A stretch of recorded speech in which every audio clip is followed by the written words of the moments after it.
అలాగని ఎవరిని పడితే వాళ్ళని తీసుకోవటం లేదు కూటమి పార్టీలు.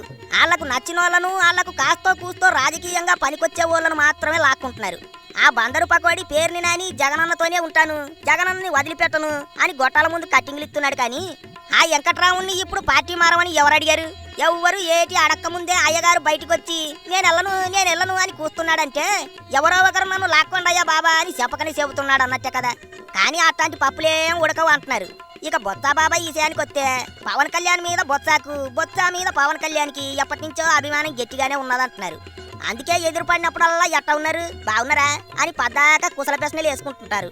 మిగతా వైసీపీ లీడర్లంతా పవన్ ని తిడుతుంటే బొత్స మాత్రం ఏనాడు పవన్ కళ్యాణ్ పెద్దగా విమర్శించిన పాపన పోలేదు. అందుకే ఎవ్వరం అట్టా కలిసి వస్తుందని చూస్తున్నారట. ఈ మధ్య పార్టీ నాయకులతో కలిసి కూకుని మాట్లాడుతుంటే బొత్సాను జనసేనలోకి ఆహ్వానిద్దాం ఏదంటారు అని అడిగాడట జనసేనని. దానికి వస్తే బానే ఉంటది అని పార్టీ నాయకులు కూడా గ్రీన్ సిగ్నల్ ఇచ్చేశారట.